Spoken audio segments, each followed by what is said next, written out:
നിങ്ങൾ കേട്ടിട്ടുണ്ട് വാരിയൻ കുന്നത്ത് കുഞ്ഞഹമ്മദ് ഹാജി ഇന്ത്യൻ സ്വാതന്ത്ര്യ സമരത്തിന് നേതൃത്വം നൽകിയ ആളാ. വാരിയൻ കുന്നത്ത് കുഞ്ഞഹമ്മദ് ഹാജി ഇടനാടിന്റെ ധീരപുത്രൻ ഏറനാടിന്റെ ധീരപുത്രൻ എന്ന് പറഞ്ഞ് കേരള ചരിത്രവും ഭാരത ചരിത്രവും കൊട്ടിഘോഷിക്കുന്ന ഏറനാടിന്റെ ധീരപുത്രനായ വാരിയൻ കുന്നത്ത് കുഞ്ഞഹമ്മദ് ഹാജി അദ്ദേഹം ബ്രിട്ടൻ ഗവൺമെന്റിനെതിരായി യുദ്ധം ചെയ്തെന്ന് മാത്രമല്ല ഒരു രാജ്യമുണ്ടാക്കി. സാധാരണ ഒരു രാജ്യം ഉണ്ടാക്കുമ്പോൾ അദ്ദേഹം വിടേണ്ട രാജ്യത്തിന്റെ പേരെന്താ?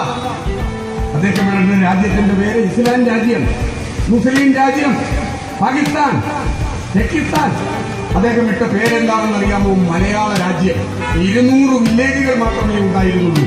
4 താലൂക്കുകൾ ഉൾപ്പെടുത്തി ഒരു രാജ്യവും രാജ്യാധിപനായി നിന്ന വാരിയൻ കുന്നത്ത് കുഞ്ഞഹമ്മദ് ഹാജിയുടെ ചരിത്രം മാറ്റി നിർത്തിക്കൊണ്ട് ഇന്ത്യൻ സ്വാതന്ത്ര്യ സമരത്തെപ്പറ്റി ചിന്തിക്കാൻ നമുക്ക് കഴിയുമോ? കഴിയില്ല. ഇന്ത്യൻ സ്വാതന്ത്ര്യ സമരം ഇങ്ങനെയുള്ള ധീരദേശാഭിമാനികളുടേതാണ്. അദ്ദേഹത്തെ അറസ്റ്റ് ചെയ്തുകൊണ്ട് പോവുകയാണ്. 8 കിലോമീറ്ററാണ് നടത്തുന്നത് ആളുകൾ കാണാൻ. വാരിയൻ കുന്നത്ത് കുഞ്ഞഹമ്മദ് ഹാജിയെ ആഘോഷപൂർവ്വം ചെണ്ടമേളത്തോടുകൂടി കൈ പുറകിൽ ബന്ധിച്ച് വാരിയൻ കുന്നത്ത് കുഞ്ഞഹമ്മദ് ഹാജിയെ കോട്ടക്കുന്നിലേക്ക് കൊണ്ടുപോവുകയാണ്. അവിടെ കൊണ്ടുവന്ന് 2 ദിവസത്തെ യാത്രയ്ക്കപ്പുറം ഈ കഴിഞ്ഞ ജനുവരി 15-ാം തീയതിയായിരുന്നു അദ്ദേഹത്തിന്റെ ജന്മദിനം. അദ്ദേഹത്തെ ഒരു കസേരയിൽ പിടിച്ച് കെട്ടിയിട്ടിട്ട് കുഞ്ഞഹമ്മദ് ഹാജിയോട് ബ്രിട്ടൻ ഗവൺമെന്റ് പറഞ്ഞു, ഹാജി, കുഞ്ഞഹമ്മദ് ഹാജി, നിങ്ങൾ ബ്രിട്ടൻ ഗവൺമെന്റിന് അനുകൂലമായി നിൽക്കുകയാണെങ്കിൽ നിങ്ങൾക്ക് ഉപകാരം ചെയ്തു തരാം.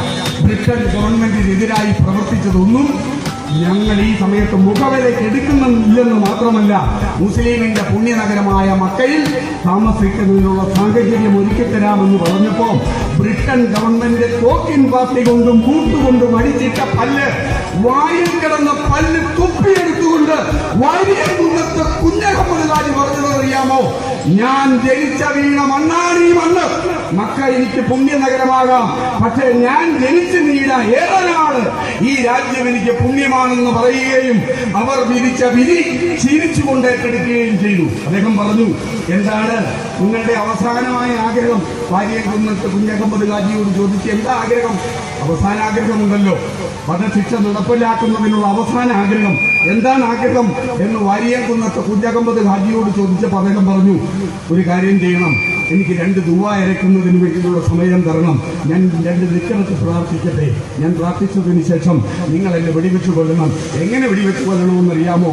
സാധാരണ വധശിക്ഷ നിങ്ങൾ നടപ്പിലാക്കുന്നത് കൈ പുറകിൽ കെട്ടി കണ്ണ് മൂടിക്കെട്ടി പുറകിൽ നിന്നാണ് നിങ്ങൾ വെടിവെക്കുന്നതെങ്കിൽ ഞാൻ നിങ്ങളോട് പറയുന്ന എന്റെ അവസാനത്തെ ആഗ്രഹം, എന്റെ കണ്ണിലെ കെട്ടുകൾ അഴിക്കണം, എന്റെ കൈ ബന്ധിച്ചിരിക്കുന്നത് മാറ്റണം.